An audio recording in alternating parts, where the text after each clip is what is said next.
Mr. Modi is sort of the Timu version of Netanyahu. Okay?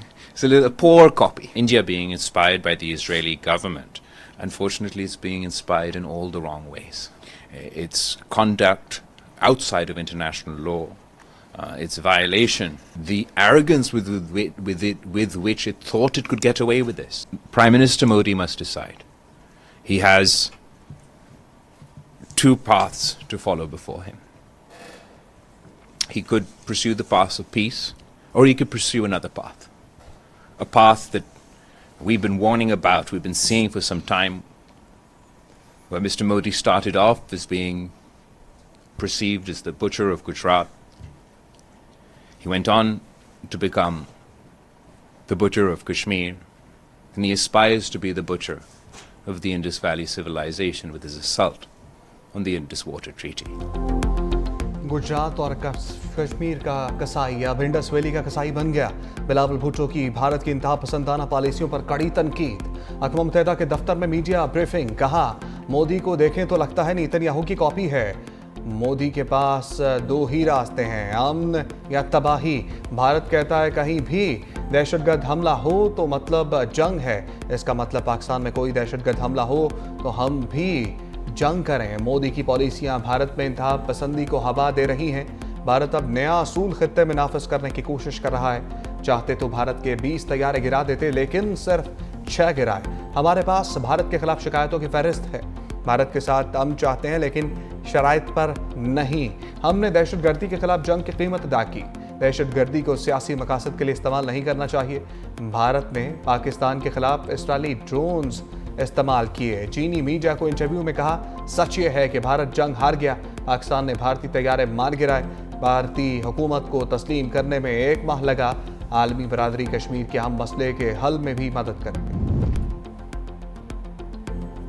Bilawal Bhutto ने शशि थरूर के सफारती mission के चीथरे उड़ा दिए। सलामती कौंसिल के चौथे रुकन फ्रांस के मंदूब से अहम मुलाकात। भारतीय जारहियत से मुतालिक ब्रीफिंग, कहा पहलगाम हमले का इल्ज़ाम बगैर तहकीकात पाकिस्तान पर आयद करना संगीन नताइज का बायस बना। भारत ने पाकिस्तानी शहरियों पर एक तरफा फौजी हमले किए, शहरी इंफ्रास्ट्रक्चर को नुकसान पहुंचाया। सिंध ताश माहदे को मुअत्तल करके आलमी कवानीन की खिलाफ वर्जी की। पाकिस्तान का मौक़िफ़ बैनुल अक़वामी कवानीन और अक़वाम मुत्तहिदा के चार्टर के असूलों पर मबनी है। भारत खित्ते में एक तरफा हमलों को क्यों न्यू नॉर्मल बनाने की कोशिश कर रहा है, जिसके एटमी खित्ते जैसे जनूबी एशिया में नहायत संगीन असरात मुरतब हो सकते हैं। फ्रांस के नुमाइंदे का भारत और पाकिस्तान के 2 तरफा मुकालमे की जरूरत पर जोर। सिंध ताश माहदे के तहत हर कतरा पाकिस्तान का हक है। वज़ीर-ए-आज़म का मोदी को सख्त पैगाम। पेशावर में जिरगे से खिताब में कहा, भारतीय धमकियों पर पानी ज़ख़ीरा करने के लिए इक़दाम करेंगे। 7 मई को दुश्मन ने घात लगाकर हमला किया, बेगुनाह पाकिस्तानियों को शहीद किया। अफ़वाज पाकिस्तान ने जो सबक सिखाया वो क़यामत तक नहीं भूलेगा। नरेंद्र मोदी सरकार शिकस्त के जख्म चाट रही है। अब हमें पाकिस्तान को खुशहाल बनाने के लिए सख्त फैसले करना होंगे। मजीद बोले, पानी के मामले पर चारों सूबों को बैठाकर फैसला करेंगे। खैबर पख्तूनख्वा को दहशतगर्दी के खात्मे तक फंड्स मिलते रहेंगे। वज़ीर आला खैबर पख्तूनख्वा ने कहा कि NFC अवार्ड को दोबारा देखना होगा। NFC अवार्ड में खैबर पख्तूनख्वा के हिस्से पर कमेटी बनाई है। अगस्त में NFC अवार्ड की मीटिंग होगी। वज़ीर-ए-आज़म की दयावर भाषा डैम जैसे मंसूबों को तरजीही बुनियादों पर मुकम्मल करने की हिदायत।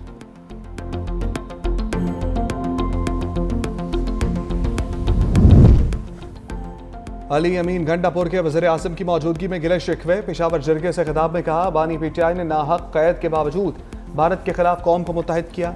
मुल्क की दिफा और सालमियत के लिए हम एक हैं। सियासी इख्तलाफात के बावजूद इत्तेहाद का सबूत दिया। वफाकी हुकूमत साबिक फाटा और पाटा पर टैक्स लगाने से गुरेज करे।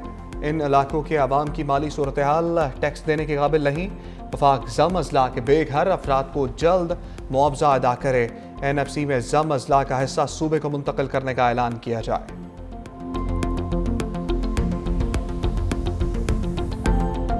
ज़लज़ले के झटकों में कैदियों का जेल इंतजामिया को बड़ा झटका। कराची की मलीन जेल से 216 कैदी फरार। पुलिस हुकाम के मुताबिक 83 कैदियों को दोबारा गिरफ्तार कर लिया गया।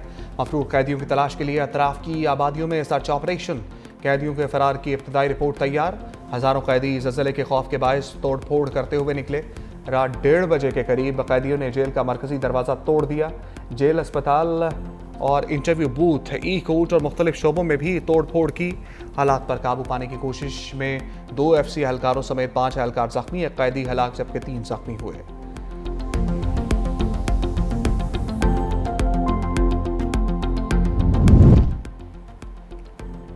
मली जेल इंतजामिया की नाहली पर मुअत्तली की तलवार चल गई। IG जेल खाना जात काजी नज़ीर की ओहदे से छुट्टी। DIG जेल हसन सहतो और सुपरिटेंडेंट मली जेल भी फारिग। नोटिफिकेशन जारी। DIG jail Sukkur Aslam Malik DIG jail Karachi तैनात। 20 से जायद सिपाही और हेड कांस्टेबल भी मुअत्तल करने का फैसला। वज़ीर आला सिंध मुराद अली शाह कहते हैं ज़लज़ले के बाद कैदियों को बैरकों से बाहर निकालने का फैसला गलत था, जिम्मेदारों को सजा दी जाएगी। फरार कैदी सरेंडर कर दें वरना जेल तोड़ने का संगीन मुकदमा बनेगा। शर्जील मेमन कहते हैं तहकीकात के लिए 2 रुकनी कमेटी बना दी है। 24 घंटे में रज़ाकाराना वापस आने वालों को कुछ नहीं कहा जाएगा। पुलिस ने पकड़ा तो जेल तोड़ने की सजा 7 साल हो सकती है।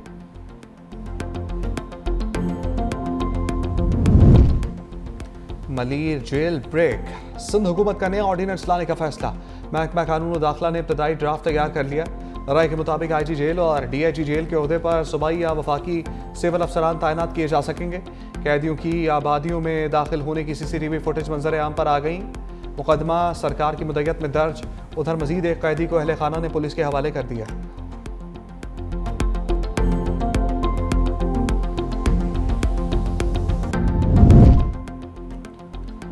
टिकटॉकर सना यूसुफ का कातिल गिरफ्त में आ गया। पुलिस ने मुलजिम को फैसलाबाद से हिरासत में लिया। IG इस्लामाबाद अली नासिर रिजवी ने कहा मुलजिम सना यूसुफ से दोस्ती करना चाहता था। मुसलसल पेशकश मुस्तरद होने पर इंतहाई कदम उठाया। मुलजिम उमर हयात ने घर के अंदर 5 गोलियां मारी। मुलजिम मैट्रिक पास है। उसके वालिद ग्रेड 16 के रिटायर्ड सरकारी मुलाजिम हैं। मुलजिम की गिरफ्तारी के लिए पुलिस की 7 टीमें तश्कील दी गई। सेफ सिटी के कैमरों और जदीद टेक्नोलॉजी से मुलजिम की गिरफ्तारी मुमकिन हुई।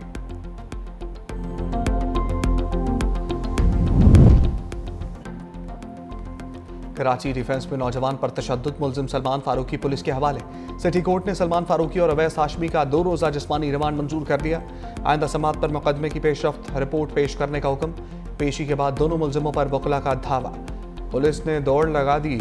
वकला के मुलजिमों के खिलाफ मारो मारो के नारे। बाकी की CCTV फुटेज सामने आ गई।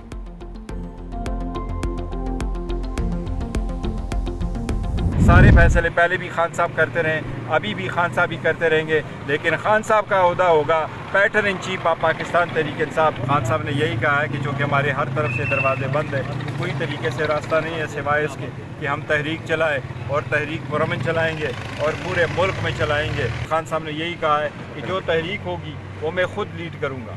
खान साहब खुद इस मरतबा तहरीक लीड करेंगे। पार्टी वही ओहदा नया। बानी चेयरमैन तहरीक इंसाफ के पैटर्न इन चीफ बन गए। बैरिस्टर गौहर का मुल्की एहतजाजी तहरीक की तफसीलात का ऐलान।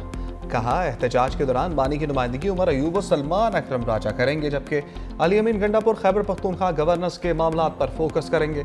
एहतजाज के दौरान मुझे बतौर चेयरमैन डिप्लोमेटिक राब्तों की जिम्मेदारी मिली है।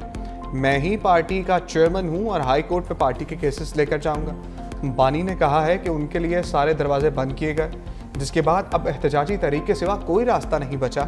शिबली फराज कहते हैं पीचा के बानी चेयरमैन को 2 साल से नाहक कैद में रखा गया है।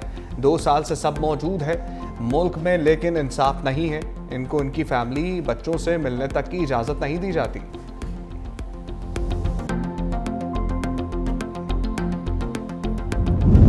अपोजिशन लीडर उमर अयूब का ओहदे खतरे में। सादिक और अमीन की आईनी शराइत पर पूरा उतरते हैं या नहीं, फैसला आज होगा। इलेक्शन कमीशन केस पर सुबह 10 बजे समाप्त करेगा। बाबर नवाज खान ने इंतखाबात में धांधली का रेफरेंस भी दायर कर रखा है। उमर अयूब कहते हैं स्पीकर ने बगैर तहकीक किए रेफरेंस इलेक्शन कमिश्नर को भिजवाया।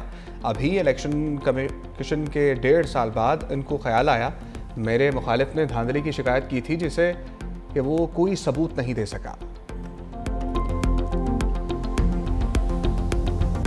भारत के साथ जंग में पाकिस्तान ने मुकम्मल तौर पर अपने वसाइल पर इंसार किया। Chairman joint chief of staff committee general Sahir Shamshad Mirza का सिंगापुर में BBC को इंटरव्यू। कहा हमने कहीं से कोई मदद हासिल नहीं की, सिर्फ और सिर्फ पाकिस्तान की अंदरूनी सलाहियतों पर इंसार किया। उन्होंने खबरदार किया कि किसी भी तनाज़े को बड़ी जंग में बदलने के लिए बहुत कम वक्त और जवाब चाहिए। मुस्तकबिल में अगर कोई तनाज़ा हुआ तो वो सिर्फ मखसूस इलाकों तक महदूद नहीं रहेगा।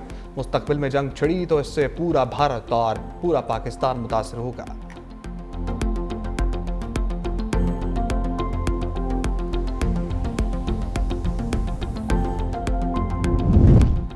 पाकिस्तान ने रूस को भी मोदी की कारस्तानियों से आगाह कर दिया। तारिक फातमी की रूसी वज़ीर ख़ारजा से मुलाकात से इंताज मौदे को मुअत्तल करने के नताइज से आगाह किया।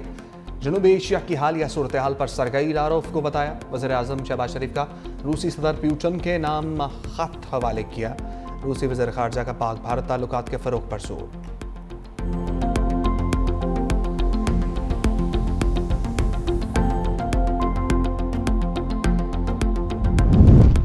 ये नरेंद्र नहीं सरेंडर है। कांग्रेस रहनुमा राहुल गांधी का भारतीय वज़ीर आज़म पर तंज का बीजेपी और आरएसएस को अच्छी तरह जानता हूँ। ये हल्का सा दबाव भी बर्दाश्त नहीं कर सकते। ट्रंप के कॉल पर मोदी ने सरेंडर कर दिया।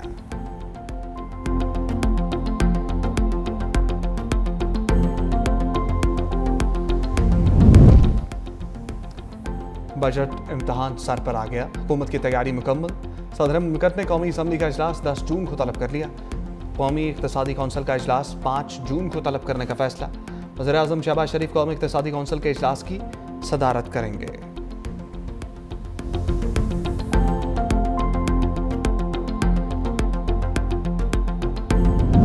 अल्लाह हाजिर हैं। मनासिक हज की अदायगी। आज़मी ने हज के काफ़िले मिना पहुँचने लगे।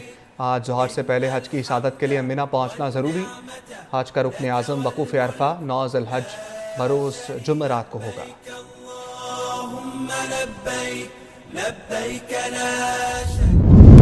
ओहदा छूटते ही इंसानियत जाग गई। तवील अरसे इस्राइली बर्बरियत का दिफा करने वाला सच बोलने लगे। अमरीकी महकमे खारजा के साबिक तर्जमान मैथ्यू मिलर का गजा में इस्राइली जंगी जराइम का एतराफ़। बोले इसमें कोई शक व शुबा नहीं कि इसराइल की जानिब से गजा में जंगी जराइम किए गए। एतराफ़ पर दुनिया भर में साबिक तर्जमान अमरीकी महकमे खारजा के खिलाफ शदीद गम व गुस्सा। सोशल मीडिया सार्फिन ने मैथ्यू मिलर को आड़े हाथों लिया। लिखा आपकी सच्चाई और किरदार का असल इम्तहान तब था जब आप ओहदे पर फाइज थे। इसराइल का खुराक के मराकज़ पर फ़लस्तीनियों का कत्लेआम। सेहूनी फ़ौज की अंधाधुंध फायरिंग। भूखे प्यासे 27 फ़लस्तीनी मौत की आगोश में चले गए। इसराइल के दीगर इलाकों पर भी अंधोनाक बमबारी। 24 घंटे में शहादतों की मजमूई तादाद 60 के करीब हो गई।